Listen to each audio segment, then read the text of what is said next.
대속죄의 일은 아직도 미지 속에 들어가 있는 부분이 굉장히 많아요. 예, 왜냐하면 여러분들 이 16장에 어떤 염소가 나와요? 염소가 이제 두 마리가 나오잖아요, 그죠? 우리 이제 대속죄의 염소 말씀드리는 거예요. 예, 그 중에 하나는 누구한테? 하나님께, 여호와께. 그래서 르 아도나이 그렇게 돼 있어요. 하나는 어떤 거? 아사셀.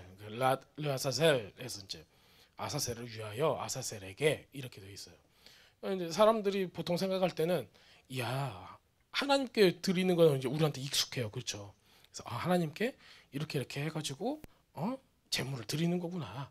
그런데 아사셀을 위하여 딱 해놓으면은 느낌이 어떠세요? 아사셀한테 제물을 바치라는 거야? 아니면은 뭐 저거 뭐야 순양한테 폭탄을 이렇게 해가지고 아사셀한테 한 방을 먹이라는 거야? 뭔가 좀 이렇게 좀 알쏭달쏭하면서 이게 좀 클리어하지 않잖아요. 그렇죠. 아사셀한테 이걸 줘갖고 어떻게 하라는 건가? 이게 어떤 의미가 있는 건가? 그리고 또 아리송한 게 뭐냐면 아사셀이 누군지 여러분들이 모르는 거예요. 예. 아사셀이 착한 놈인가 나쁜 놈인가를 모르니까 우리가 어떤 영화를 보더라도 악역인가 아니면 주인공인가를 모르니까는 이게 느낌은 하나님이 아니니까 다른 존재니까 별로 이게 좋아 보이진 않는데 예. 이게 도대체 우리한테 어떤 의미가 있는가? 이게 이제 굉장히 조금 우리한테 막 확 와닿는 그런 게 아니에요. 근데 대속죄일 하면은 어렸을 때부터 여러분들이 이제 들어왔던 대속죄일은 딱 이때 대제사장이 어디로 들어가요? 지성소로 들어가서 하나님 앞에 이 향을 드리고 그 다음에 피를 들여서 어디 앞에다 어디 위에다가 뿌렸어요? 아까 보니까 그 쉬운 자라고 하죠. 속죄서 쉬운 자. 영어로는 mercy seat이라고 그래요. 그래서 은혜의 보좌 이런 거예요. 그래서 여기다가 이제 딱 뿌리는 거예요. 그리고 이제 이때 우리 대제사장이 문제가 있어요. 좀 죄가 있어요. 그럼 어떻게 돼요? 거기서 이제 죽게 되는 거예요. 그러면 이제 방울 소리가 안 들리잖아요. 방울 소리가 안 들리니까는 이분이 가셨구나 해서 이제 그 다리에 묶어놨던 이 줄을 당겨가지고 질질 끌어서 가지고 오는 이제 그런 사태가 발생이 되는 거예요. 또 이때 여러분들이 잊지 말아야 될 거는 딱 이 대속죄일 때만 하나님의 이름을 대제사장이 부를 수가 있어요. 죄를 전가할 때 3번, 뭐 할 때 3번 해서 총 10번인가를 하나님의 이름을 불러요. 근데 이제 성전이 회파되고 나서 이제 그러고 나서는 성전에서 이걸 못했잖아요. 이 절기를 못했으니까는 대제사장이 하나님의 이름을 대제사장이 그 다음 대제사장한테 하나님의 이름을 전수를 해줘야 돼요. 근데 그 전수가 딱 끊어진 거예요. 그래서 하나님의 이름을 지금도 우리가 어떻게 발음하는가를 몰라요. 그래서 우리가 이제 요드헤이 바브헤이 딱 있으면은 거기다가 그냥 아도나이라고 부르든지 아니면은 히브리 사람들은 하심이라고 불렀어요. 그냥 the name 하심이라고 그냥 불렀어요. 어떻게 발음하는가를 몰라요. 지금도 몰라요. 거기다가 야훼 요드헤이 바브헤이에다가 아도나이의 모음을 붙였어요. 그래서 야후웨가 되는 거예요. 예. 어, 왜 더 화를 내? 음, 음, 음. 근데 그것도 정확한 이름이 아닌 거예요. 예. 그냥 그래서 우리는 하셴 아니면 아도나이라고 부르는 거가 어떠한 그 오해 없이 부를 수 있는 표현이고요. 특히 여러분들 이스라엘의 그 선교로 갔을 때는 근데 야훼라는 이 이름 발음도 정확한 발음이 아니에요. 근데 이제 우리 크리스천들이 야훼라는 이름을 썼을 때 이제 이 사람들이 무엇을 뜻하는가 어떤 것을 가리키는가 알잖아요. 그러니까 그분을 가르치는 거다 하고 이제 그분의 이름을 이렇게 했다고 해서 근데 왜 그러냐면은 십계명에 누구의 이름을 어떻게 부르지 말라 여호와 이름을 망령되게 일컫지 말라라는 것 때문에 이름을 아예 우리가 실수로라도 이름을 알게 되면은 개똥이 이렇게 되면은 좀 실수할 수가 있잖아요. 그러니까는 아예 그 이름을 사람들한테 안 가르쳐 줘 버리는 거예요. 그리고 대제사장만 아는 거예요. 대제사장만. 근데 이것도 우리에게 영적인 의미가 있어요. 대제사장 대신 우리 예수님만 진짜 그분이 누구신 거 아는 거예요. 아버지가 누구인가를. 그런데 굉장히 또 재밌는 거는 예수님께서는 스스로 자신의 이름을 우리한테 또 알려주셨어요. 그리고 그 이름이 선지서에서 보면은 name above name, 모든 이름 위에 뛰어난 이름.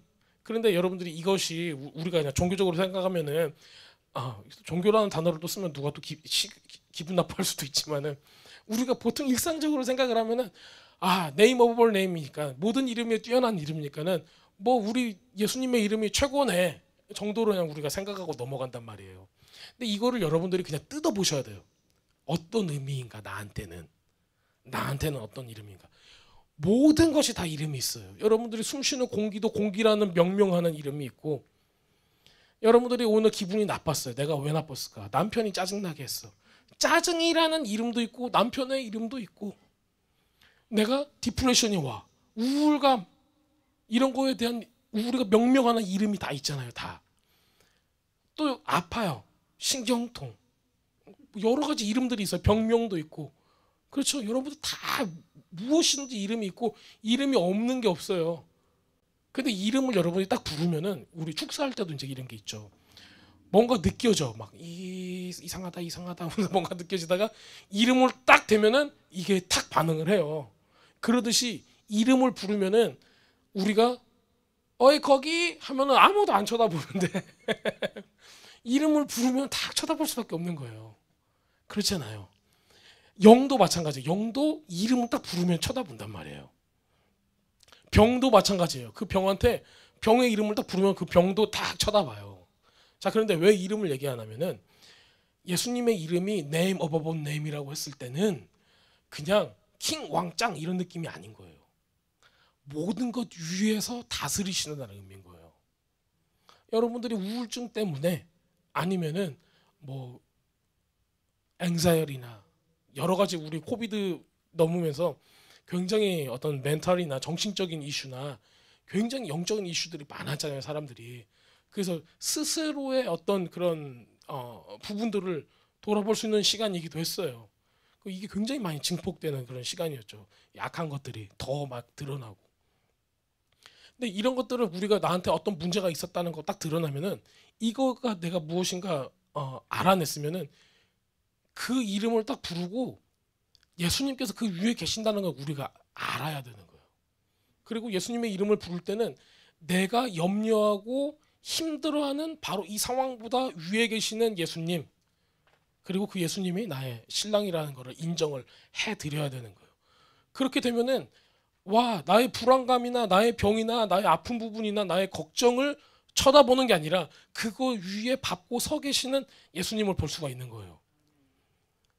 그래서 이제 우리가 이제 그 예수님께서 갈릴리 바다 호수 거기서 이제 밤에 쫙 바다를 촥촥촥촥 하고 꼭 무협지 나오는 것처럼 촥촥촥 하고 바다 위를 걸으시는 거예요. 사람들이 바다를 받겠어요? 거기 위를 팍팍팍 걸어오시는 예수님을 받겠어요? 제자들이 예수님을 받겠죠. 그러면서 얼마나 놀랬는지 뭐라고 불러요? 귀신이다 막 그러는 거예요. 얼마나 놀랬으면은. 근데 예수님께서 나다 그러시는 거예요. 네. 그랬더니 우리 또 간이 이렇게 큰 우리 베드로가 나도 거기를 가보리라. 얼마나 단순하고 얼마나 예쁜 믿음이에요.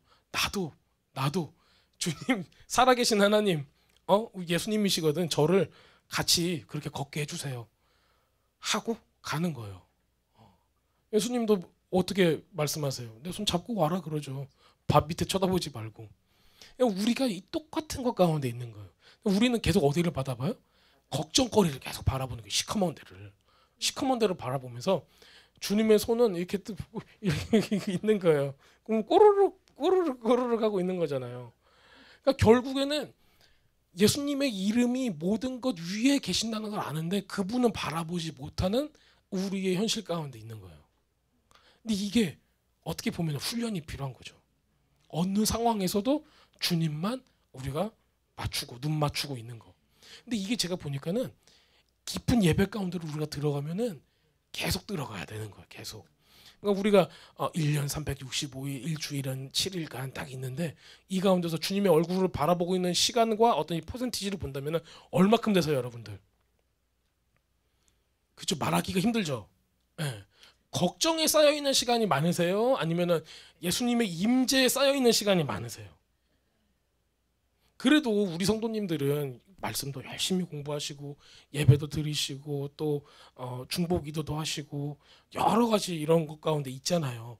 그러니까는 너무 감사하고 너무 좋은 일인데 이것 이상 뛰어넘는 순간이 와요. 근데 이게 내가 나의 어떤 그 행위나 노력으로 되는 게 아니라 주님께서 그거를 쫙 이끌어서 올려주실 때가 있어요. 마치 베드로의 손을 잡으신 분이 베드로가 막 열심히 그 얘기죠. 발이 물에 빠지기 전에 다른 발을 올리고 그 발이 물에 빠지기 전에 다른 발을 올리는 이런 아주 단순한 논리로 우리는 물 위를 걸어갈 수 있는데 이게 안 되는 거잖아요. 근데 내 노력을 하는 게 그거예요. 내가 빠지기 전에 다른 발을 올리겠다라는 그 생각을 하고 있는 거예요. 근데 그거는 돼요, 안 돼요? 뭐가 돼도 안 돼. 우리가 소금쟁이도 아니고 이게 안 되는 거예요. 예수님의 손을 딱 잡아야 되는 거예요. 주님께서 우리 손을 잡아줄 때만 이게 된다는 거예요. 근데 이게 가능하다는 거죠. 근데 이제 우리가 이제 이런 상황 가운데 있습니다. 이 무슨 얘기하다가 여기까지 나왔죠? 이름, 주님의 이름. 우리가 그 이름을 볼 때, 그리고 이제 대속죄일 때는 우리 하나님의 이름을 부를 수 있는 아주 특별한 날이었어요. 그런데 그 이름을 우리가 더 이상 못 부르는데 우리에게 주신 다른 이름, 그 이름이 예수아라는 거예요. 우리한테는 그 이름이 사람들은 그 이름을 진짜 어떻게 보면은 뭐라 그래요? 이렇게 목걸이 한다고 그러잖아요. 그냥 쉽게 이렇게 얘기하고 욕되게 하고 이런 모습들이 보이는데 지금도 많은 사람들이 지금 영화 보다가 이제 이런 거 막 번역해 놓은 거 보면 막 소름 끼치는 그런 장면들 있잖아요. 지저스 하면은 이게 어떤 나쁜 의미로 쓰여지는. 이게 그래서 어렸을 때는 제가 저기 좋은 말인데 왜 저거를 하고 인상이 저렇지? 저 헐리우드에 나오는 저 사람들은 이제 그게 아예 문화로 잡혀질 만큼 그것들을 그렇게 얘기를 하는 거예요.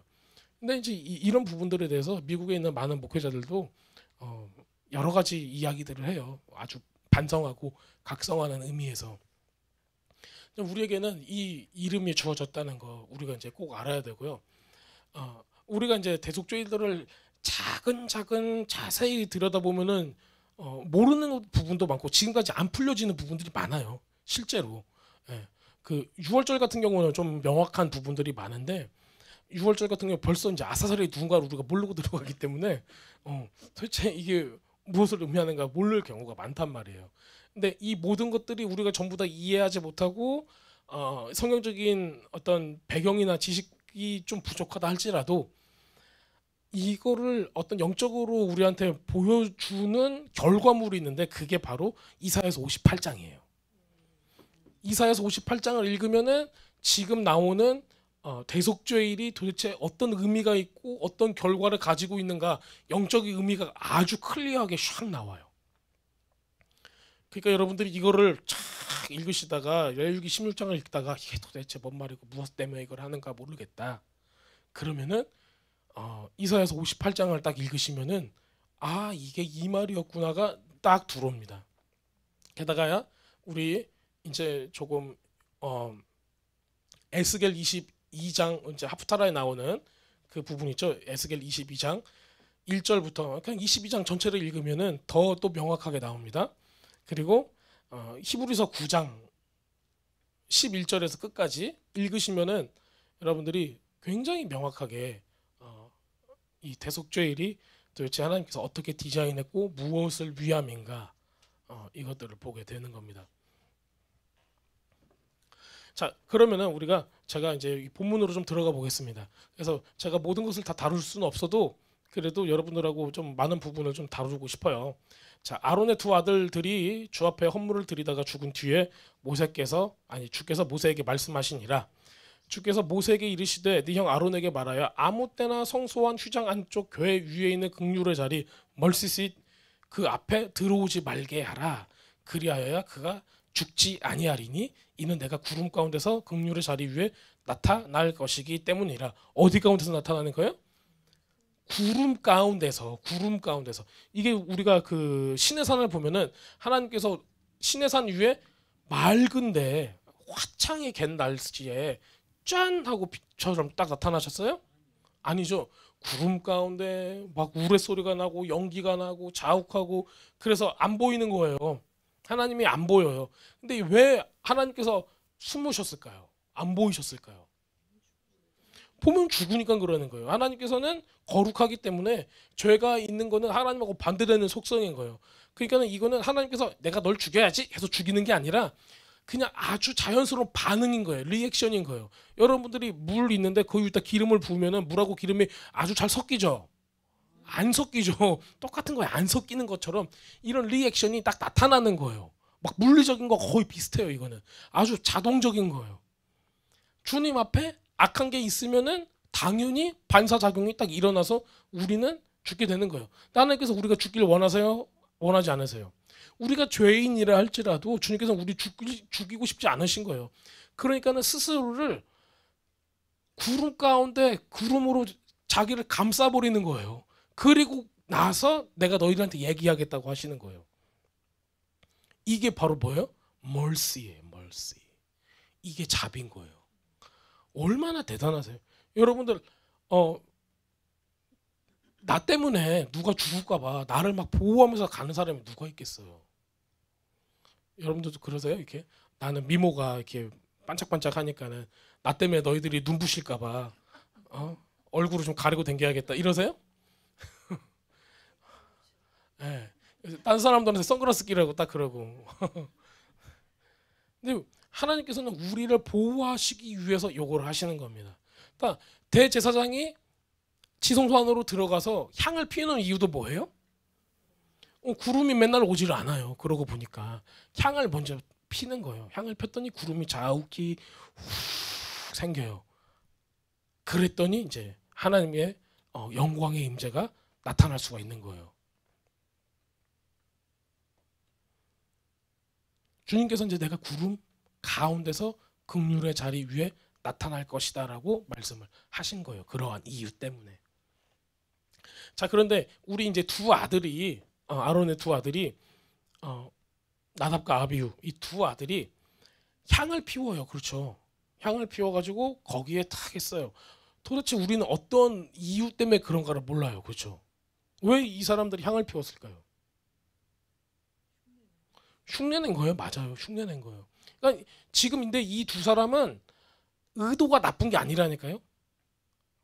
이 사람들이 알고 있었어요. 뭘 알고 있었냐면은 시내산에서도 봤고 그 다음에 계속 볼 때마다 우리 모세가 회막을 가지고 올 때마다도 하나님의 영광이 임할 때는 뭐가 같이 임해요? 여호와의 영광이 구름이 같이 임하는 거예요. 그리고 보니까는 지금 여기에 향을 피우면 구름처럼 이게 뭉게뭉게 해가지고 하나님께서 역사하실 수 있는 이게 딱 되는 거예요. 자, 그냥 여러분들도 마찬가지예요. 자, 나도 성도니까 하나님을 섬겨야겠어 하고 착 왔어요. 의도가 좋아요, 나빠요? 좋다니까요. 나쁜 게 아니에요.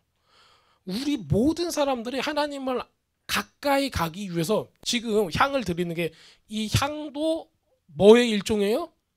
코르반의 일종인 거예요. 코르반은 뭐예요? 의미가 가까이 하다예요. 네. 그래서 내가 주님 앞에 가까이 가고 싶어서 이걸 드리는 거라고요. 향을 딱 드렸어요. 어떤 동기로? 가까이 가고 싶어서. 내가 주님의 임재를 사모해서 주님의 영광을 보고 싶어서 가까이 간 거예요. 문제가 뭐였어요? 불이 내 불인 거예요. 우리 집 밥 질 때 썼던 불인 거예요. 이게 많다고요. 우리 현대교회 가운데 많은 분들이 세상의 가치관을 가지고 교회로 들어오는 거예요. 네. 제가 엊그저께도 막 그 선교팀에서 열심히 일하면서 옆에 운전하시던 집사님이 여러 가지 이제 얘기를 해요. 근데 그 얘기 중에 하나는 뭐냐면은 이제 그분은 장로교회 다니니까 우리 장로님들이 헌금을 많이 낸다고 장로님들이 이 정치적인 어떤 세력이 돼가지고 뭔가 교회의 역사들을 하나님께서 역사하시는 거 말고 자기의 역사가 더 드러났으면 하는 것들을 자기들이 많이 바라본다 그거예요. 근데 이런 것들을 보게 되면은 굉장히 만연해요. 만연해요. 너무 많아요. 너무 많기 때문에 근데 이분들이 동기가 어떠냐는 거예요. 이분들도 나도 주님을 위해서 뭔가 해보리라 하는 순수한 의도가 있어요. 근데 그게 결과가 방법이 그 모습이 성경적이냐 아니냐는 우리가 다시 봐야 되는 거라고요. 내가 10만 불을 헌금했어. 그런데 내 말을 안 들어. 이 얘기가 나오면은 벌써 성경을 안 읽으셨다는 얘기예요. 레위기를 읽고 얘기를 하면은 내가 하나님 앞에 딱 드리는 순간에 이건 누구 거예요? 하나님 거예요. 내가 드렸는데 내가 할 말이 없네. 이 얘기 해야 돼요, 안 해야 돼요? 아나니아와 삽비라 있죠. 왜 죽었어요? 그거 진짜 보면은 막 너무 가슴 아픈 얘기 아니에요? 우리 헌금 하려고 했다가도 잠깐 내가 잘못하면 죽어. 금방 해야 돼. 이런 생각이 들 정도잖아요. 우리가 마음에 하나님께 이걸 드리겠자 서원한 거 주님께서 알까요? 모를까요? 아신다니까요. 그러면 이게 내 거예요? 누구 거예요? 이미 하나님께 드려진 거예요. 아나니아와 삽비라가 우리가 인간적으로 볼 때는 내가 우리 집을 팔아가지고 나의 소유를 팔아서 이거를 주님께 드리기로 이 두 부부가 쫙 얘기를 하고 마음을 탁 먹었어요. 근데 딱 갖다 놓고 보니까는 이거 좀 과한 것 같아. 이거는 인간적으로 봐서는 이렇게 하면 안 되는 거지. 뭐 반절 좀 띄어내고 다음에 기회를 봐서 다음에 또 할 수도 있지. 그리고 이 반절이 적은 액수가 아니잖아요. 네. 이게 우리 인간적으로 봤을 때는 좀 나눠서 할 수도 있고 뭐 어떻게 할 수 있다. 라는 어떤 그런 조금 융통성을 우리가 좀 발휘할 수 있겠다 싶은데 하나님은 그게 아니라니까요. 이미 레위기에서 보면은 주님 앞에 딱 들었는데 잠깐 저거 소가 너무 비싸게 생겼는데 우리 소가 너무 비싸. 저거 좀 바꿔야겠는데 어떻게 바꿔치기가 안 될까? 이러고 있는 거 똑같은 거라고요. 그리고 이 헌금이나 재물을 맡은 사람도 마찬가지인 거예요. 이게 하나님께 드려진 건데 어떤 분들은 자기가 헌금을 받았다고 해서 그 헌금이 자기의 개인 용도로 쓰시는 선교사님들이나 뭐 이렇게 다른 사역자들이 있다. 그러면은 성경을 안 읽는 거라니까요. 진짜 하나님께 바쳐진 거면은 이게 거룩한 거가 되는 거라고요. 근데 이거를 내 맘대로 내가 어떻게 한다? 이거 자체가 우리가 굉장히 그 비블리컬한 어떤 지식이 그리고 하나님에 대해서 아는 것이 굉장히 낮은 거예요. 아주 기본적인 건데도. 그래서 우리는 속된 거하고 세상적인 거, 이 속된 거하고 하나님과 거룩한 것을 구별을 할 줄 알아야 되는 거예요. 주님께 드렸을 때는 더 이상 내가 그 다음에 이거를 맡은 사람이 자기 거인 양 할 수가 없는 거예요. 우리 삶도 여러분들이 하나님께 들으셨습니까? 했을 때 아멘 하셨으면은 내가 어느 삶을 어떻게 흘러가든 주님 앞에 놓아드려야 되는 거예요. 저 그래서 사역자들한테 이제 같이 이제 목사님도 만나고 그러면은 목사님들한테 어떤 분은 열심히 돈 버시는 분도 있고 어떤 분은 뭐 하시는 분도 있고 주님께서 원하시는 타이밍에 하라는 걸 하면 되는 거예요. 하나님께서 너 일하지 말고 기도해 했으면 그렇게 할 수 있어야 돼요. 너 잠깐 지금 일할 타이밍이야. 한 3년 열심히 일해. 그럼 또 그 일을 또 그때 하는 거예요. 근데 내 마음대로 이거를 내 개인적이고 인간적인 생각대로 이거를 좌지우지할 수가 없는 거죠. 자, 이 두 아들도 마찬가지입니다. 내 열심으로 이거를 내 생각대로 갔기 때문이에요. 동기는 내가 하나님의 영광을 보리라 하고 지금 이걸 가지고 간 거니까는 나쁜 게 아니라고요. 근데 성경적인 방법, 하나님의 방법을 사용하지 않으면은 이거는 나쁜 결과를 초래를 하게 되는 거예요.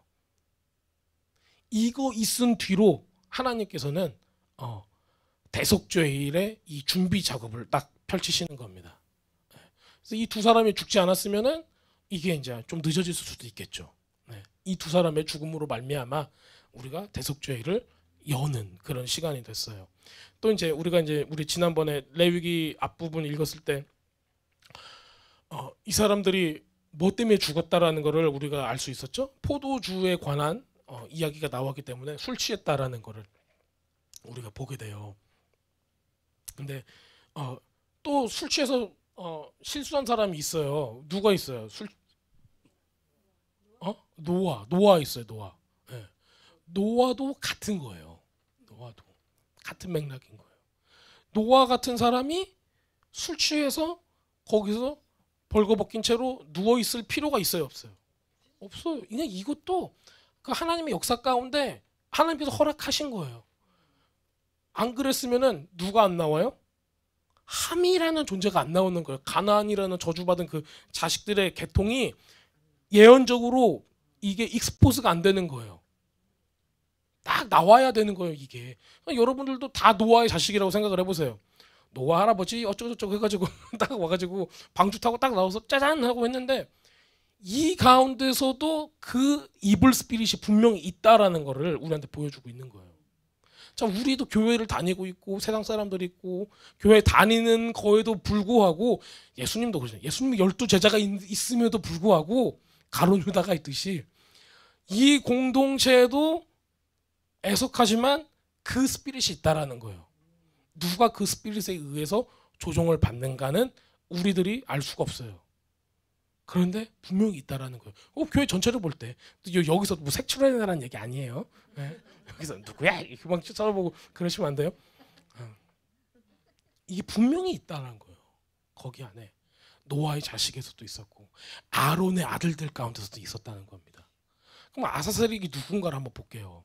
아사셀이라는 그 천사가 있어요. 네. 이제 이게 에녹서에서 나오거든요. 에녹 1서에. 근데 여러분들이 에녹서를 보면은 이게 외경이야 유경이야 이제 이렇게 나오는데요. 이스라엘 사람들이 이제 예수님 당시에 이스라엘 사람들은 이거를 읽었을까요? 안 읽었을까요? 읽었다니까요. 읽었으니까 우리도 그 배경 지식을 알아야 돼요. 그래야지 요 이름이 나왔을 때 막 우왕좌왕 이게 도대체 뭔 얘기야 이렇게 안 하고 그 아사살이구나 이렇게 알 수가 있는 거예요.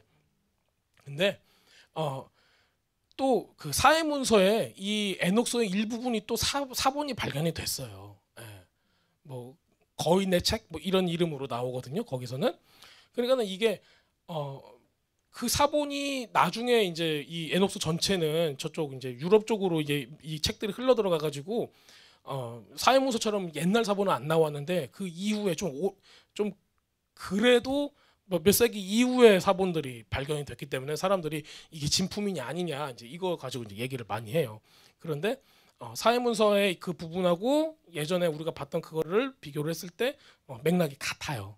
그래서 우리가 그 에녹서의 그 부분들을 여러분들이 번역서들이 이제 조금씩 있긴 해요. 근데 이제 이것들이 읽을 때 여러분들한테 쉽게 오지는 않으실 거예요. 그러니까는 괜히 이렇게 잘못 읽어가지고 다른 분들한테 잘못된 얘기는 해주지 마시고 읽으실 때 좀 조심해가면서 그 내용을 파악을 하는 수준으로 읽으시면 됩니다. 자, 그런데 거기에 어떤 천사들이 등장을 하냐면은 이 세계를 하나님께서 천사들을 통해서 여기를 잘 봐라, 잘 보라고 놓은 천사가 있어요. 뭐 파수꾼 뭐 그렇게 이야기를 해요.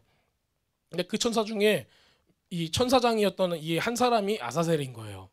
얘가 이제 우리가 그 창세기 6장에 보면은 하나님의 아들들이 누구를 좋아해요? 여자의 후손 그 사람의 딸을 좋아하게 되는 거예요. 예. 여자들을 좋아하게 되는 거예요. 그래서 어떻게 된다? 가서 결혼을 하게 되는 거예요. 그래서 나온 괴물들이 네피림이 되는 거예요. 그것이 거인이 되는 거예요.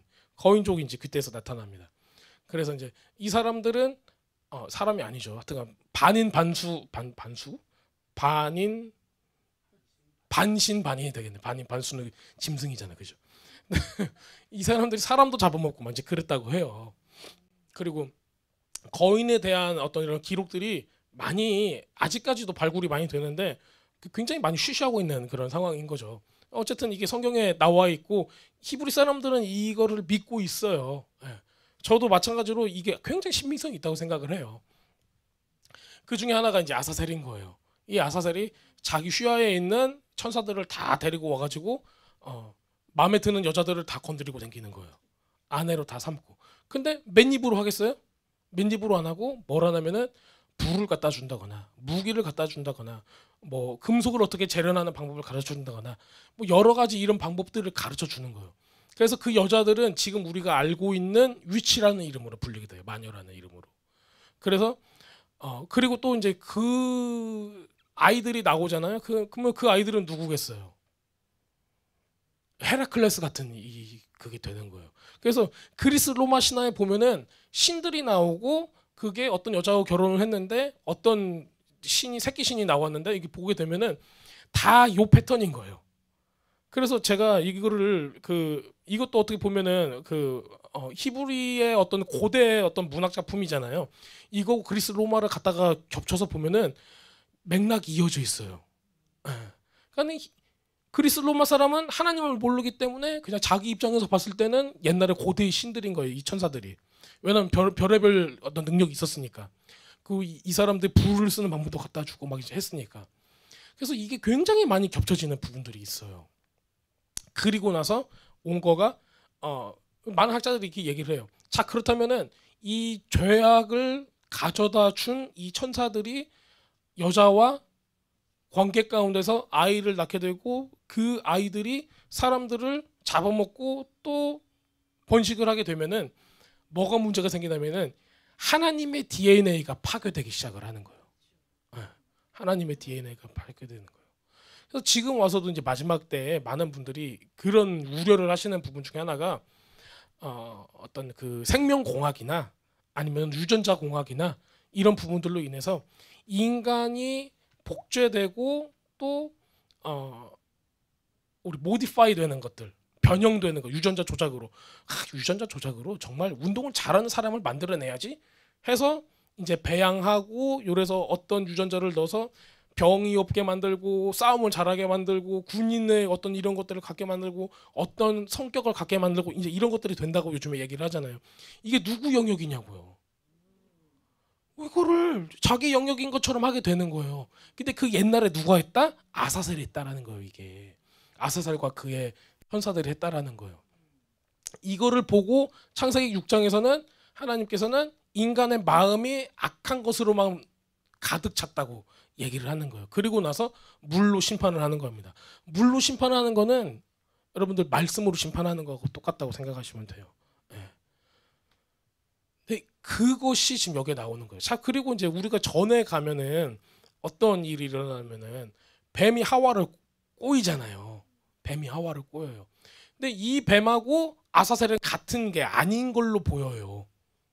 뭐 제가 이제 천국에 가서 물어보지 못해서 지옥에 가서 물어봐야 하나? 얘네들 다 지옥에 있으니까. 이걸 잘 모르겠지만은 그 이름으로 불리질 않아요. 옛적 뱀 사탄이라고 하는 거하고 아사셀하고는 좀 다른 카테고리에 있어요. 등장하는 것도 다르고. 그래서 이거를 여러분들이 그러니까 히브리 사람들이 어떤 생각을 가지고 있는가를 여러분들이 아신다면은 이게 도움이 돼서 제가 드리는 말이에요. 이런 얘기를 하게 되면은 이거 뭐 성경에도 안 나온 얘기한다고 이제 막 욕하시고 손가락질 할 수도 있어요. 그런데 예수님 당시에 히브리 사람들이 무슨 생각을 가지고 있었는가를 우리가 알아야지 이게 이해가 오거든요. 그리고 나서 이사야서를 읽으면은 이런 그 고대 설화가 그냥 우리의 이해를 돕는 거지만 실제로 주님께서 원하신 게 무엇이었던가는 우리가 굉장히 명확하게 알 수가 있어요. 그렇다면은 사람들은 첫 번째 영적으로 이렇게 보시면 돼요. 뱀은 아담의 신부를 훔쳐갔어요. 그렇죠? 이렇게 생각 한 번도 안 해보셨죠? 네. 여러분 이렇게 생각 안 해보셨을 거예요. 뱀은 아담의 신부를 훔쳤어요. 그 다음에 사람들이 많이 이렇게 그 소사이어티가 커지고 나서 천사들이 왔을 때 또 누구를 훔쳐가요? 사람의 딸들을 훔쳐가는 거예요. 제가 보니까는 이게 똑같은 맥락인 거예요. 지금도 악한 영들은 주님의 신부를 어떻게 하겠다? 훔쳐가겠다라는 거예요. 근데 우리들은 다 주님의 누구예요? 신부인 거예요. 근데 이 주님의 신부들을 훔쳐가는 영들이 있는 거예요. 이게 바로 뱀이고 이게 바로 아사셀, 바로 이 타락한 천사들을 저는 의미를 한다고 봐요. 지금도 이 똑같은 게 흐르고 있는 거예요. 자, 그래서 이 그 에녹스에 보면은 얘네들이 다 잡혀가요. 그리고 에녹은 나중에 그 어떤 천사장 같은 위치에 올라가는 어떤 고위의 어떤 관직 같은 거, 하늘나라로 볼 때 그런 데 올라가 가지고 얘네들이 심판을 하는 그런 모습을 보여줘요. 자, 그래서 얘네들을 어떻게 하냐면 무저갱에다가 던져버려요. 그래서 더 막 던져버리는데 여기에 있게 되는 천사들이 그러면 아무것도 타락한 천사들 아무것도 못하느냐? 그게 아닌 거예요. 딱 이때 이후로 얘네들이 묶여 있는 게 아니라 여기 안에서만 일을 할 수가 있는 거예요. 우리 세상 안에서만. 예. 그래서 아직도 그 미혹과 어떤 악한 영적인 역사들이 지금 우리한테도 있는 거예요. 그리고 그 유전자, 어떤 죄의 그 유전자라면은 어떤 그 죄의 그 흐름들이 우리한테까지 계속 오는 거예요.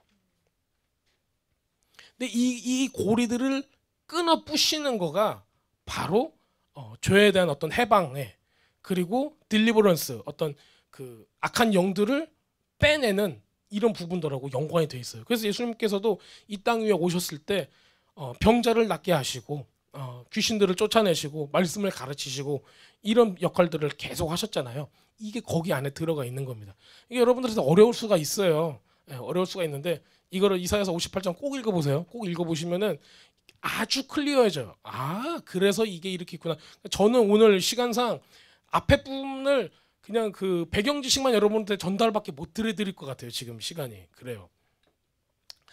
자, 그렇기 때문에 아사셀의 염소가 딱 등장을 하는 겁니다. 이제 그러면은 이제 제가 이제 어차피 이거 얘기를 해야 되니까 쭉 한번 넘어가 보겠습니다. 자, 16장을 좀 볼게요. 자, 그래서 제사장들은 아마 속옷을 입고 사리 위에 아마 반바지를 입고 허리띠를 띠고 아마 관을 쓰지, 지금 다 하얀색으로만 있어요. 관까지 전부 다. 예. 하얀색은 신부의 모습을 갖는다고 여러분들이 꼭 생각을 하셔야 됩니다. 그래서 굉장히 특별한 특징이에요. 그 대속죄일 때는 제사장들이 다 하얀색만 입는다예요. 예. 그리고 이 대속죄일 이후에 바로 뭐가 돼요? 초막절, 장막절이 되는 거예요. 장막절은 결혼식을 의미하는 거예요. 그래서 신부가 신부의 예복을 입고 준비하는 거예요. 거룩함으로 준비하는 시간이 바로 대속죄일인 겁니다. 그렇기 때문에 이 악한 영의 어떤 그 고리들, 사슬들을 끊어버릴 수 있는 시간이 이 시간이라는 거예요. 자, 조금 더 가보겠습니다. 속죄하고 자기네들을 위해서 속죄를 하고 막 이런 걸 해요. 자, 이제 그 두 마리 염소를 놓고 제비를 뽑대가 나옵니다. 여기 8절에 보면은 아론이 두 마리 염소를 두고 제비를 뽑고 한 제비는 주를 위하여 한 제비는 속죄 염소를 위하여 할 것이며, 이제 이 속죄 염소 주를 위하여는 하나님께 제물을 바치는 거고 하나는 아사셀을 위해서 이제 나가는 거예요. 자, 아론은 주를 위하여 제비를 뽑은 염소를 가져다가 죄 헌물로 드리고요. 10절에 보면은 제비를 뽑아 속죄 염소가 된 염소는 산채로 주 앞에 보였다가 딱 보이기만 해요. 그것으로 속죄하기 위하여 그것을 속죄 염소로 광야에 보낼지니라. 이제 이게 바로 이제 우리가 알고 있는 아사셀의 염소입니다. 자, 그런데요, 염소가 바보가 아니죠. 염소야 잘 가. 그러면 염소가 호호 하고 이제 또르르 광야로 가는 게 아니죠. 그렇죠? 그래서 이 히브리 사람들이 예전에 아사셀의 염소를 그렇게 보냈대요. 근데 염소가 자기 집을 잘 찾아오잖아요. 그래서 다시 도로 두르고 그런 거예요. 그래서 성전에다가 우리도 이제 거기 여러분들 올린 글들 보셨죠? 빨간 리본을 딱 해놓으면 성전 그 문에다가 해놓으면은 이게 다 받아들여지면은 하얀색으로 다 변하는 거예요. 근데 이런 신비로운 일들이 있었는데 염소가 다시 자기 집으로 찾아오면은 이게 하얀색으로 변했겠어요? 안 변했겠어요? 안 변하는 거예요. 그래서 고안하는 게 뭐냐면은 10단계로 이 옛날에 한국 파발마 하듯이 초소를 딱딱 만드는 거예요. 그래서 하나가 여기까지 데다 주고 그 사람이 여기까지 데다 주고 그 사람이 여기까지 데다 주고 해서 깊은 광야 가운데 높고 깊은 데로 가요. 그래서 낭떠러지에서 툭 떨어뜨리는 거예요. 네. 툭 떨어지면은 염소가 매우 와와와와 딱 떨어지겠죠. 그러면서 이 절벽에 부딪히고 바위 위에 부딪히고 그러면서 이게 사지가 다 절단이 나는 거예요. 예, 아예 가루가 되는 거예요. 그리고 나서 그 광야 밑으로 딱 떨어지는 겁니다. 이거를 주님께서 당하신 거예요. 그러니까 이게 주님께서 이루셨다라는 부분이 뭐냐면은 첫 번째는 죽임을 당해서 이 주님의 보좌 앞에 이 멀시시에다가 7번 피를 뿌림으로써 우리의 모든 죄, 그러니까 여기 나오는 거는 대속죄일은 다른 게 뭐냐면은 이스라엘 전체 한 나라의 죄를 사해요. 전체. 그러니까 나 혼자 내가 어저께 뭐 훔쳐 먹었어요 이런 거 가지고 나오는 게 아니라 국가 전체의 죄를 여기 사함을 받는 그런 시간이에요. 그러니까 이스라엘 자체를 하나님께서는 한 사람으로 봐요. 우리 그 출애굽기 때도 나오거든요. 어떻게 한 사람을 죽이듯이 다 죽이려고 하십니까? 그래요 모세가. 그러니까 하나님께서는 이스라엘 백성을 한 사람으로 보는 거예요. 누구로? 나의 신부다라고 딱 한 사람으로 보는 거예요. 자, 그렇듯이 지금 신부 한 사람의 신부가 준비되는 것을 여기 안에 딱 보여주고 있는 거예요. 자, 그래서 이스라엘은 이 시간을 통해서 주님 앞에 나가는데 이게 제 뒤죽박죽해서 죄송해요. 그 법궤 안으로 들어가면 뭐가 있어요? 그 안에 아론의 쌍난 지팡이 있죠. 그 다음에 만나 있죠. 그 다음에 뭐야? 돌판 있죠. 그래서 거기 딱 있어요. 마치 이게 그 삼위일체인 것처럼 세 개가 모습이 거기 안에 딱 있는 거예요. 자, 여러분들 시은좌라는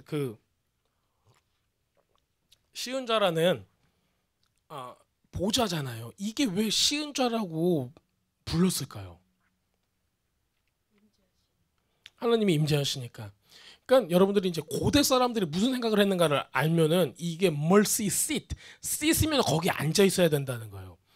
고대 왕들은 우리가처럼 그냥 아무데나 앉는 게 아니라 고대 일반 평민들은 어디에 앉았겠어요? 땅바닥에 털썩 주저앉았겠죠. 근데 왕은 어디에 앉아요? 꽃가마 같은데 엄청 큰 의자를 만들어 놓고 앉잖아요. 우리 이집트 벽화 이런 것만 봐도 왕은 엄청 커요. 커서 큰 의자에 쫙 하고 앉아요. 의자가 얼마나 높냐에 따라서 그 사람이 굉장히 높은 위치에 있다는 걸 보여줘요. 자, 그러면 의자가 엄청나게 높은 그 의자에다가 왕을 앉혀놓으면은 왕이 거기서 내려올라다가 혹 떨어져서 다치면 어떻게 해요? 안 되죠. 그러니까는 뭐가 필요하면 발등상이 필요한 거예요. 발등상. 여러분들 발등상이라는 단어를 성경에서 찾아보셨겠지만은 발등상을 쓰고 있지 않죠. 그렇죠? 발등상은 우리가 안 써요. 왕이 아니니까. 그런데 이제 이런 건 있어요. 제가 보니까는 우리 기도 모임 제가 이제 선교 단체 기도 모임을 보니까 우리 권사님들이 다리가 좀 짧으셔요. 그래서 이 스텝 스툴 그 앞에다 놓고 이렇게 딱 스툴 딱 놓고 거기에 앉으시더라고요. 그러니까는 이제 의자하고 이게 높이가 맞는 거예요. 마치 그런 거예요. 자, 그런데 이 고대의 모습을 딱 보게 되면은 왕이 딱 앉아 있는데 발이 땅에 안 닿으면은 여기 안에 뭘 놓냐면은 왕이 얼마나 크냐에 따라서 막 코끼리를 갖다가 놓을 수도 있어요. 코끼리 오면은 우리 왕은 코끼리보다 훨씬 크고 코끼리가 발 밑에 있다. 그러면 얼마나 대단한 왕이에요, 그 왕이. 막 사자가 있어 거기에. 사자보다 더 싸난 왕이다. 이런 거 보여주는 거고 사람이 거기 있고 그래요. 그러면은 무엇이든 간에 사람이 그 위에 이제 엎드리고 있으면은 그 옛날 뭐 중국 무슨 황제하면은 사람이 있고 사람 딱딱 밟고 올라가가지고 의자에 딱 앉잖아요. 그런 거 영화에 보시잖아요. 그런 것처럼 사람이 어떤 발등상이 되는 것처럼 이런 모습을 보여요. 자, 그러면은 천사 이거 이제 그 그룹들이에요. 스랍이 아니라 이건 분류가 되는 거예요. 그룹들이 새의 형상을 가진 이 천사들이 날개를 쫙 펴고 있단 말이에요. 그럼 그 위가 바로 시은자예요. 거기에 주님의 보좌가 있다라는 거예요. 거기 앉아 계시고 그런 발등상은 누구예요? 천사들인 거예요. 천사 위에 천사를 밟고 계시는 게 하나님인 거예요. 그래서 거기다가 피를 뿌리는 거예요. 그러면은 우리가 주님 앞에 근데 이게 시내 산에서 어떻게 했어요? 이스라엘 백성 위에 그 제물 황소의 피를 7번을 뿌렸잖아요. 그러면서 어떤 걸 한 거예요? 결혼의 언약식을 한 거예요. 그러면 똑같이 주님한테도 7번을 뿌렸을까요? 안 뿌렸을까요?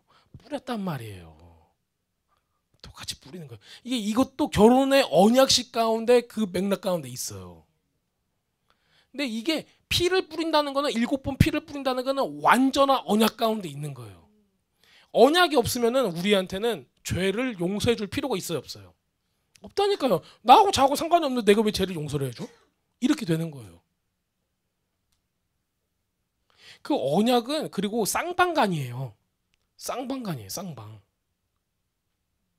그래가지고 우리가 이걸 보게 되면은 대속죄일이 어려운 이유 중에 하나가 또 뭐가 있냐면은 하나는 하나님께 드리라. 이거는 이해를 해. 우리가 잘 이해해요. 그죠? 하나님께 예배도 드리고 하나님께 제물도 드리고 이거는 쉬워. 그리고 내가 죄를 졌으니까는 내 죄를 용서해 주세요 하고 내가 제물을 드렸다라는 걸로 갈 수가 있어요. 근데 하나는 아사셀이면은 나쁜 이 귀신이잖아요.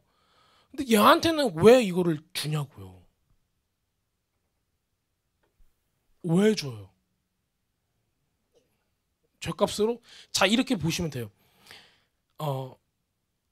신부가 도둑을 맞았어요. 근데 이 신부가 정신이 나가버렸어.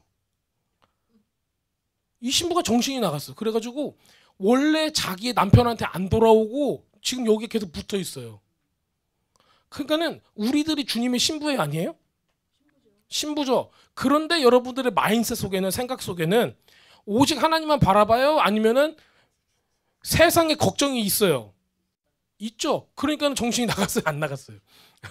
그 우리 스스로 볼 때 그래서 우린 죽어야 돼라는 소리가 나오는 거가 거기서 나오는 거예요. 근데 바울도 마찬가지예요. 나는 맨날 죽노라. 어디 십자가에다가 막 못을 우리 죄를 못으로 막 박아내는 거예요. 매일 하는 거예요, 그게. 근데 그게 그걸로 정죄를 받으라는 게 아니라니까요. 왜냐면 그게 당연하다는 거예요. 왜? 우리는 뭘 입고 있어요? 육을 입고 있기 때문에. 우리가 어쩔 수가 없는 거예요. 그런데 어쩔 수 없다고 그냥 죄를 지르라는 얘기는 또 아니죠. 예. 어쩔 수 없어도 매일 십자가에 못을 박으면서 나는 매일 죽노라가 돼야 되는 거예요.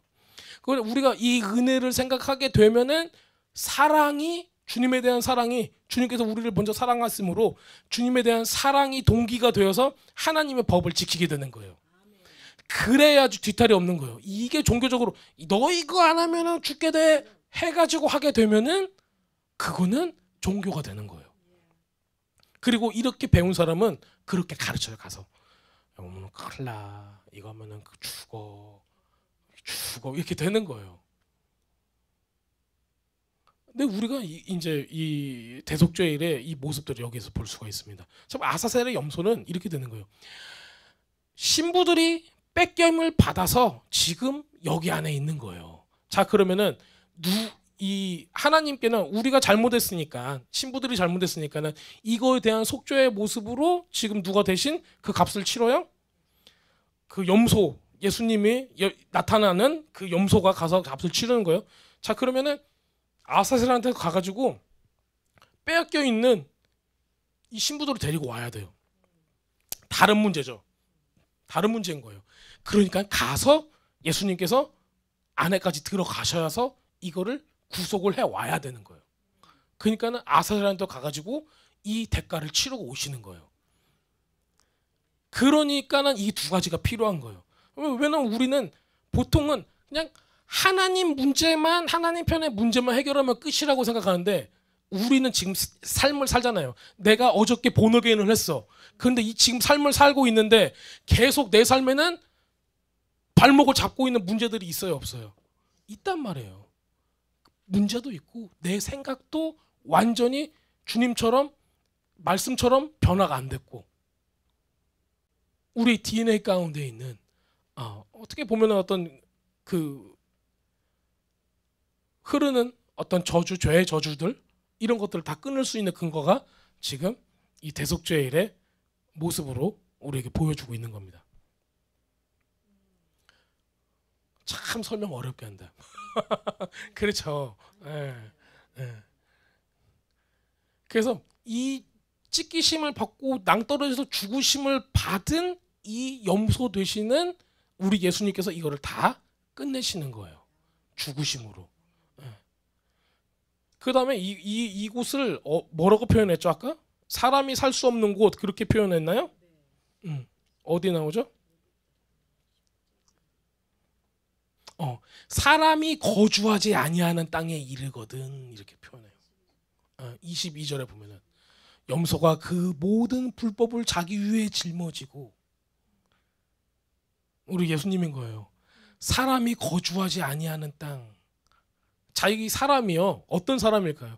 원래 하나님께서 사람을 거주하라고 한 땅은 어디예요? 에덴 동산이에요. 하나님의 나라인 거예요. 근데 아사셀이 있는 곳은 광야 있잖아요. 척박한 땅이라고 부르고 사람이 거주하지 않는 땅 여기가 어디냐고요. 무적행일 수도 있고요. 첫 번째 무적행일 수도 있고요. 이 세상일 수도 있어요. 왜냐면요. 하나님이 안 계시는 사람들의 공간은 척박한 땅인 거예요. 하나님의 나라가 아니잖아요. 우리는 굉장히 신기해요. 우리는 이거를 물리적으로 보고 이 세상이라고 하면 어떻게 되는 거예요? 이렇게 얘기할 수가 있는데 첫 번째 우리가 이곳에서 예배 드릴 때 하나님의 임재가 임하고 하나님 영광이 임하면 여기가 어디예요? 천국이 되는 거고 이곳에 세상적인 생각과 세상적인 술수와 모든 음란과 악한 것들이 막 펼쳐져요. 그러면 거기가 어떻게 되는 거예요? 사람이 거주할 수 없는 척박한 땅이 되는 거예요. 거기에 지금 누구를 던진다는 거예요? 예수님을 던진다는 거예요. 거기다가. 그 누구 때문에 오신 거냐고요. 우리의 삶 때문에 오신 거라고요. 이 척박한 땅에 우리를 보내셨기 때문에. 그러니까는 신부가 도둑맞아 있으니까는 그 신부를 되찾기 위해서 그곳까지 가시는 거라고요. 그 사랑이 막 느껴지세요? 그러니까 찬양 중에서도 Reckless Love라는 찬양이 있어요. 그 뭐라고 표현해야 돼? 과격한? 뭐라고 그래 이게? 사랑이긴 사랑인데 과격한 사랑? 이게 터무니없는 사랑? 이런 거예요. 누가 자기 아내가 나쁜 짓을 했다고 거기 그 악의 소굴까지 막 가요. 그 영화에서나 나오잖아요. 영화에서나 나와서 피피 총 쏘고 가서 다시 구해오고 하는 그런 거 비슷한 거예요. 그런데 되게 재밌는 게 있어요. 이게 예수님께서 십자가에서 죽으시고 나서는 그 리본 있죠? 빨간 리본이 하얀색으로 변하는 거 이거가 없어졌어요. 해결돼서 예수님께서 단번에 죽으시면 이걸 다 해결했기 때문에 더 이상 빨간 리본이 하얀하게 변화되는 일이 없어졌어요. AD 70년에 선정이 무너지죠. 예수님께서는 AD 30몇 년에 돌아가셨고 그러면 약 30년에서 40년 동안에 그 예수님 죽고 나서의 그 40년 동안 가운데 이 대속죄일이 있었는데 기록에 나와 있어요. 역사적인 기록에.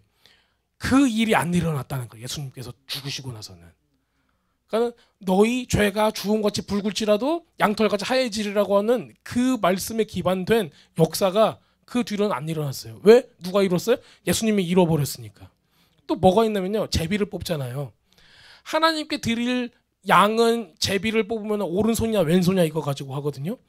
그런데 아사셀 광야로 보내는 염소를 택하는 제비에서는 아무것도 안 뽑히는 거예요. 계속 안 뽑히는 거예요. 그래서 사람들이 아니 아사셀의 염소를 광야로 내보내야 되는데 계속 안 뽑혀. 그러니까 하나님께서는 뭐냐면 이거 이미 다 이루어졌다라는 거예요. 사람들은 억지로 보내지 그냥 아무거나 해가지고 제가 보내는 거지. 그렇게 되는 거예요. 그러니까 지금 우리 여러분들 이렇게 보셨잖아요. 그 올라온 글 중에 랍비 시몬이 했던 뭐 3가지 기적 해가지고 나오잖아요.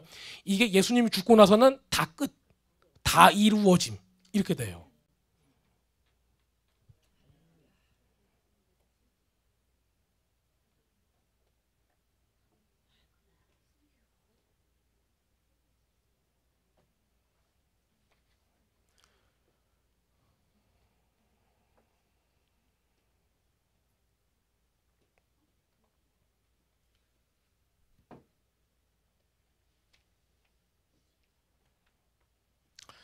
이게 하여튼 여러 가지 것들이 있습니다. 지금 17장에 보면요. 17장 7절에 그들이 전에 마귀를 따라 음행의 길로 갔으나 다시는 그 마귀들에게 희생물을 드리지 말지니 이는 그들의 대대로 그들에게 영원한 법규가 될지라 하라 이렇게 선포를 하십니다. 자 여러분들 그 영원한 규례, 영원한 법규가 되게 하라라고 하는 것들이 몇 가지가 있어요. 특히 유월절이 있죠. 하나님의 절기들을. 그 다음에 오늘 봤던 지금 이 대속죄일도 영원한 법규, 영원한 규례가 되는 거예요. 자, 영원하다라는 거는 무엇을 뜻할까요? 말 그대로 영원한 거예요. 이터널티예요. 그런데 우리가 하나님을 묘사할 때 오늘 우리가 아침에 기도할 때도 멜렉 하올람 그러죠. King of Eternity, King of Universe 두 가지예요. 다 같이. 공간과 시간과 공간을 하나님께서는 하나를 보시고 King of Eternity, King of Universe라면은 온 우주와 영원의 왕이신 거예요. 그러니까 이분이 이 하나님께서 이것을 바로 영원한 규례로 삼으셨다는 건 뭐냐면요. 창세 전에 죽임당하신 어린 양이 이 모든 것을 이루었어요. 과거에도 이루었고 지금에도 이루었고 미래로 이루었으면은 이게 바로 뭐예요? 영원한 거예요. 그러니까 이 절기들은 이미 이루어진 거란 말이에요. 우리들이 그냥 생각할 때는 이터널티 영원이라면은 아이고 오늘 이거 시작해갖고 영원 이거 한다는 얘기네 이렇게 생각하는데 그 차원이 아니라고요. 하나님은 처음부터 이거를 다 계획하고 이미 이루어 놓으신 거예요. 자, 여러분들 우리 신앙생활은 굉장히 어떻게 보면 쉬워요. 왜냐하면 이미 다 결과가 나와 있어요. 여러분들 드라마 같은 거 잘 안 보시겠지만 만약에 백투더 퓨처 옛날에 뭐 그런 영화들 있잖아요. 백투더 퓨처 모르세요? 과거로 가고 미래로 가고 막 그러는 거예요. 자, 여러분들이 만약에 10년 아니 한 20년 전으로 간다고 생각을 해보세요. 20년 전으로 쫙 여러분들이 어떤 삶을 사시겠습니까? 20년 전으로 갔어요. 만약에 뭐 20년 전에 결혼 안 하시면 내가 저 왼수를 다시는 안 만난다 이럴 수도 있고 아니면은 이미 결혼을 해버렸어. 그래서 그거는 빼도 박도 못해. 그러면은 내 삶을 어떻게 살아야 될까? 내가 공부를 좀 더 했더라면은 하고 바꿀 수도 있고 아니면은 여러분들이 좀 똘똘하신다면은 야 애플 주식이 엄청 올랐는데 저걸 사놓자 가서 이렇게 해가지고 부자가 될 수도 있고 여러분 여러 가지 방법을 쓸 수가 있어요. 네. 정말 이 시간과 공간이라는 걸 봤을 때 하나님께서는 이걸 이미 이루셨다라는 거예요. 우리는 그 미래를 알고 있어요. 약속하신 분이 누구예요? 하나님이신 거예요. 이거는 이루어질 수밖에 없어요. 그런데 우리가 의심을 할 필요가 없다니까요. 예수님 오신댔어요. 그러면 오셔요 안 오세요? 그런데 우리 믿는 사람 중에서 언제 오시려나. 근데 오신다는 걸 믿으면 우리의 삶이 어때야 되냐고요. 준비해야 하잖아요. 당장 오는데. 우리는 근데 사람이 그래요. 방학이 끝날 걸 알아. 우리 여름방학 할 때 어렸을 때 여름방학 할 때 방학이 끝난 날이 언제인 줄 알아. 근데 우리는 그 마지막 때를 위해서 방학 숙제를 안 하고 계속 놀아요. 야호 하면서 막 계속 놀다가 한 3일 딱 전딱 됐으면 일기장이 막 이만큼 있는데 야야 이거 어떡하냐 이거 비가 언제 왔었지 날씨 정리라고 비가 언제 왔었냐 이거 큰일 났다 하고 막 어떻게 하다가 야, 다 맑음으로 해 그냥 하고 이제 장마 같은데 이거 하고 막 다 비옴으로 하고 뭐 오늘은 놀았다 오늘은 먹었다 오늘은 했다 이렇게 한 줄씩 쓰고 그러고 가잖아요. 우리의 삶이 그렇다니까요. 주님께서 오신대요. 이게 그냥 딱 있어요. 언젠가는 모르는 거예요. 왜냐면 언젠가는 사람한테만 시간이 중요한 거지 하나님은 이미 이거 이룬 거예요 안 이룬 거예요. 과거에 현재에 미래에 이미 이룬 거기 때문에 하나님한테는 날짜가 중요한 게 아니라고요. 이미 끝난 거예요. 근데 우리는 계속 삶을 살 때 마치 시간이 조금이라도 있는 것처럼 생각을 한단 말이에요. 방학 숙제 안 한 애들처럼 그렇게 사는 거예요. 근데 그게 왜 그러냐면 우리의 육신의 명이 한계가 있기 때문에 그렇습니다. 그러면 여러분들이 이러고 멍하고 있을 필요가 그런 시간이 없어요. 열방에서는 여러분들을 기다리고 있습니다. 이스라엘은 여러분들을 기다리고 있어요. 우리 다음 세대들은 여러분들의 기도를 기다리고 있는 거예요.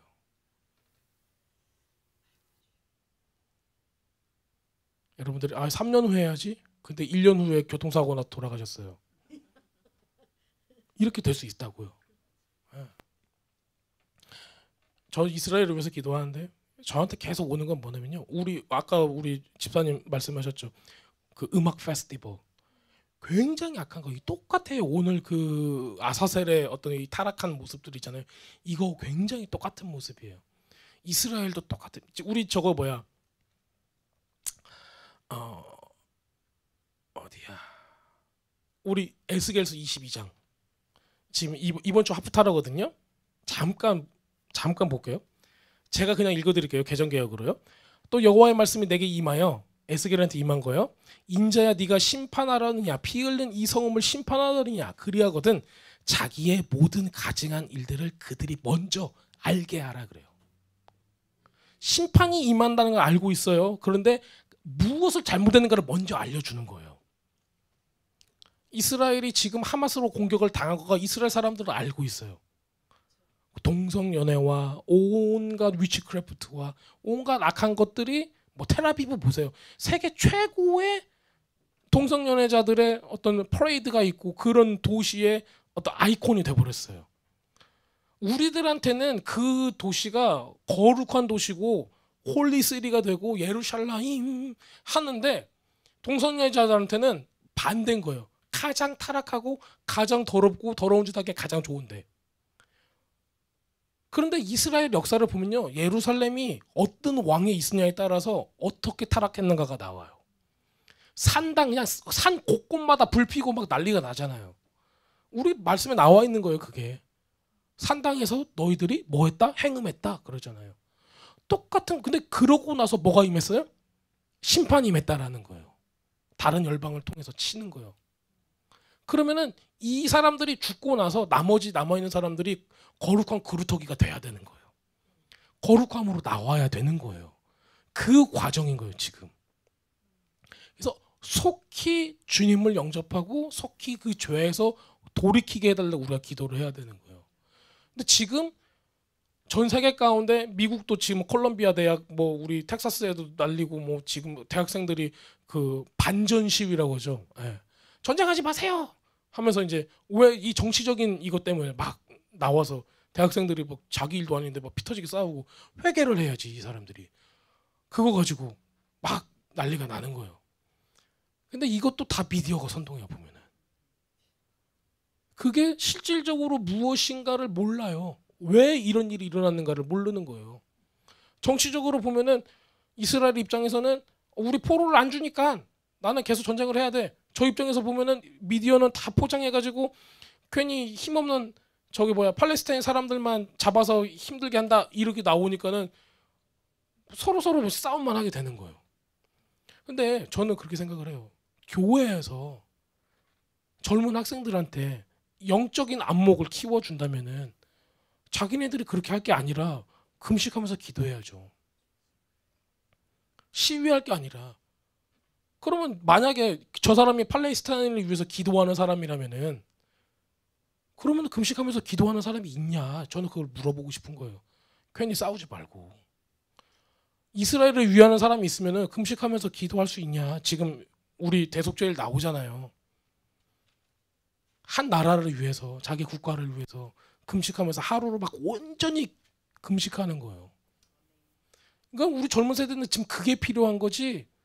싸우는 미디어의 선동질 당해서 지금 이럴 때가 아니라고요.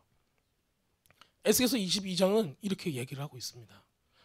너는 말하라 주의 여호와께서 이같이 말씀하셨느니라 자기 가운데 피를 흘려 벌받을 때가 이르게 하매 우상을 만들어 스스로 더럽히는 성아 예루살렘 성인 거예요.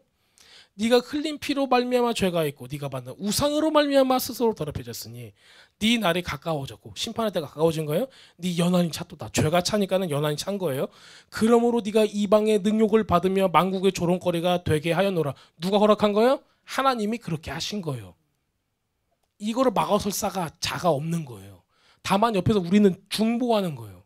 빨리 주님 앞에 돌이키게 해달라고. 자, 네 이름이 더럽고 어지러움이 많은 자여 가까운 자나 먼 자나 다 너를 조롱하리로다. 이게 이제 어떻게 보면 안티세미티즘으로 갈 수도 있는데요. 이게 하나님께서 지금도 에스겔을 통해서 우리에게 말씀하고 계시는 부분입니다. 이스라엘 모든 고관을 각기 권세들을 피를 흘리려고 네 가운데 있도다. 정치인들은 권력 잡은 자들은 자기의 어떤 뭔가를 취하려고 남들을 죽이는 것을 섬치 않는다는 거예요. 너희 가운데 부모를 없인 여겼고 너희 가운데 나그네를 학대했고 너희 가운데 고아와 과부를 해야 하였도다. 이게 심판의 결정타예요. 이게 말씀을 안 지키는 이웃 사랑부터를 아예 그냥 안 하는 거가 여기 나오는 거예요. 나의 성물들, 그러니까 성전의 기구들이에요. 이거 다 예배드리고 제사드리고 주님 앞에 나가려면 성물들이 필요하죠. 근데 이것들을 업신여겼다. 이거는 안 들었다는 얘기예요. 나의 안식일을 더럽혔다. 샤밧도 안 지켰다라는 거예요. 네 가운데 피를 흘리려고 이간을 붙이는 자도 있었으며, 이게 이제 그때 당시의 모습인 거예요. 네 가운데 산 위의 재물을 먹는 자도 있었으며, 산당에서 바알과 아세라 그냥 그대로 나오는 거예요. 네 가운데 음행하는 자도 있었으며, 똑같죠. 네 가운데 자기 아버지의 하체를 드러난 자도 있고, 네 가운데 월경하는 부정한 여인과 관계한 자도 있으며, 이게 이제 우리 지금 몇 장에 나와요. 17, 18장에 나오는 부분들이 그래서 여기 이제 나오는 거예요. 그러니까 그게 결과인 거예요. 이게 사람이 타락하면 어디까지 타락한다? 여기까지 타락한다. 그런데 이게 지금 만연해 있다라는 거예요. 지금 우리 사회 가운데. 미국만 보더라도 얼마나 이혼했다가 결혼했다가 진짜 족보가 이렇게 되는 족보도 없어요. 누군지 모르겠어. 그런 상황이 지금 이르는 거예요. 자, 그 다음 절은 무서우니까 읽지 마시고. 어디를 읽으면 좋을까?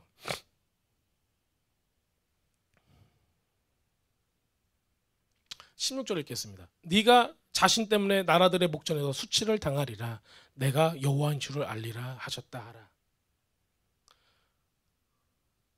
우리들이 종교적으로 바라보면은 이때 당시에도 어머 이스라엘이 이렇게 됐어. 이것으로 끝날 수가 있어요. 근데 그러면 안 되는 거예요. 지금도 우리가 중보해야 될 어떤 그런 그 타겟들이 여러분들이 다시 이거를 노선을 바꿔야 돼요.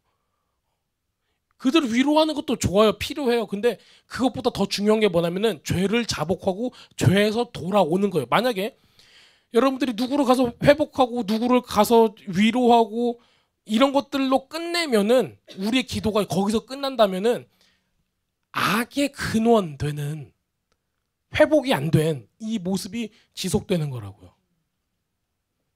그러면 이게 해결이 안 된다고요. 10년 후에 이 죄가 더 커져. 그럼 10년 후에 또 공격이 있을까요? 없을까요? 또 있을 수밖에 없다니까요. 왜냐하면 이게 선택받은 이스라엘 민족의 숙명이에요. 이게. 사람들은 열방들이 이걸 보면서 하나님께서 살아계신다는 걸 보는 거예요. 잘 돼도 하나님께서 살아계시는 거고 공격을 받아도 하나님께서 거룩하게 하심을 보는 거예요. 본보기에 다. 우리들은 그걸 보면서 두려움에 떨면서 저들이 왜 중보를 하고 더 하나님 앞에 거룩해질 수 있도록 우리는 준비를 해야 되는 거예요.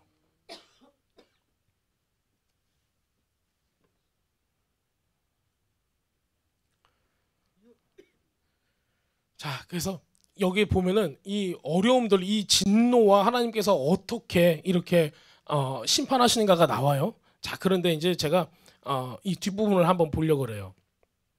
29절 30절. 자, 이 땅은 포악하고 강탈을 일삼고 가난하고 궁핍한 자를 압제하고 나그네를 부당하게 학대하였으므로 이 땅을 위하여 성을 쌓으며 무너진 데를 막아서서 나로 하여금 멸하지 못하게 할 사람을 내가 그 가운데서 찾다가 찾지 못하였으므로. 요거예요. 주님께서 누구 찾아요? 중보자를 찾는 거예요. 무너진 데를 막아서서 나로 하여금 이 성을 멸하지 못하게 할 사람을 지금도 찾는다는 얘기예요. 여러분들이 거기 가서 해야 될 일들이 분명히 많이 있을 거예요. 여기서도 여러분들이 기도할 수 있는 게 분명히 많을 거예요. 그런데 이거는 꼭 기억해 두셔야 됩니다. 성에 무너진 곳을 막아설 수 있는 사람이 되셔야 되는 거예요. 그리고 무너진 데를 막아서는 사람들을 깨우는 사람이 될 수도 있는 거예요. 이게 뭐하고 연결되어 있다?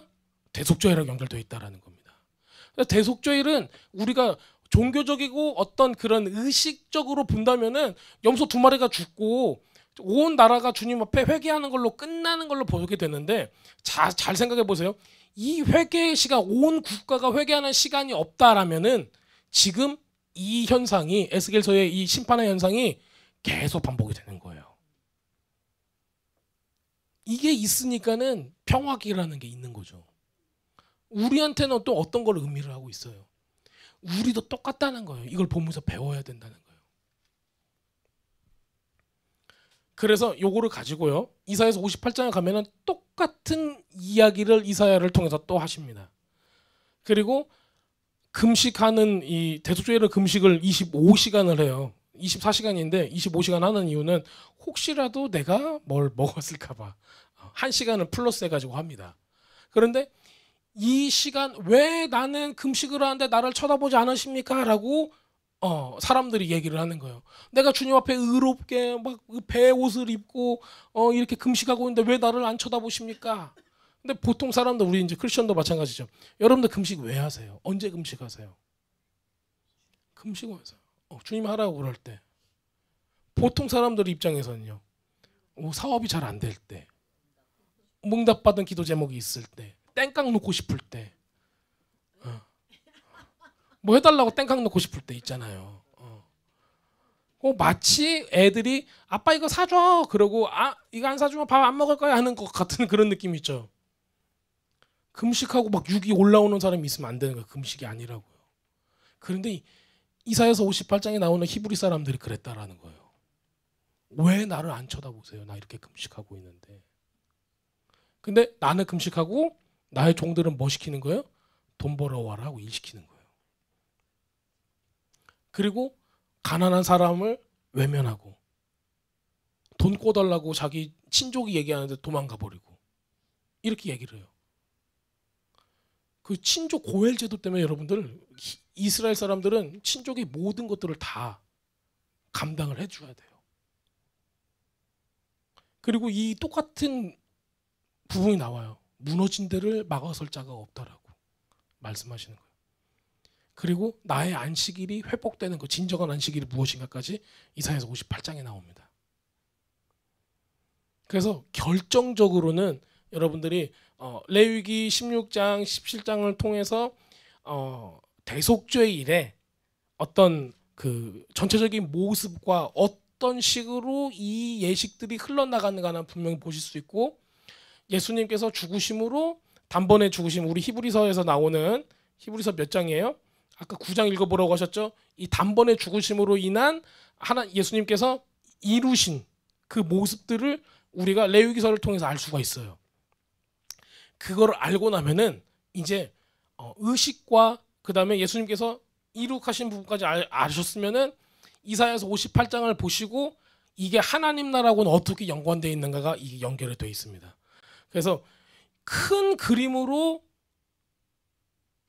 이 대속죄를 바라보시면은 결국에는 하나님 나라하고 연결이 되어 있다는 것을 여러분도 아실 수 있을 거예요.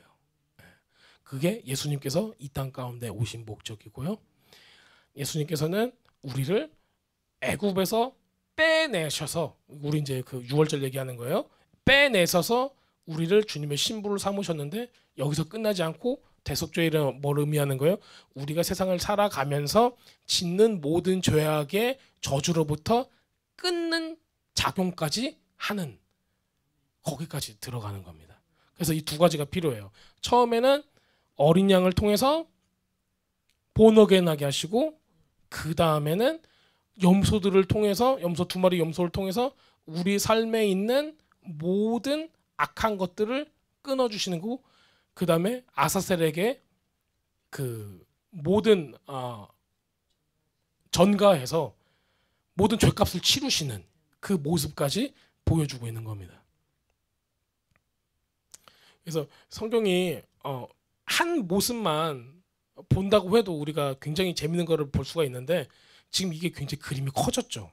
예, 그림이 굉장히 커져서 여러분들이 다 끄집어내서 이거를 다 큰 퍼즐로 맞추셔야 돼요. 그래서 큰 그림을 보셔야 돼요. 만약에 염소 2마리만 놓고 여러분 보시면은 큰 그림이 안 보여요. 그래서 제가 방금 말씀드렸던 지금 오늘 본문 레위기 16장, 17장, 18장하고 그 다음에 이사야서 58장, 그 다음에 에스겔서 22장, 그 다음에 히브리서 9장, 그렇게까지 연결시켜서 딱딱딱 보신 다음에 이거를 하나로 착 묶어버리세요. 그래서 이사야서 58장이 결론 부분입니다. 그렇게 하시면은 여러분들이 대속죄를 많이 이해하시는데 좋으실 것 같아요. 자, 여러분들 개인적으로 받으신 부분들 또 이제 중보할 내용들을 가지고 중보하러 나가겠습니다.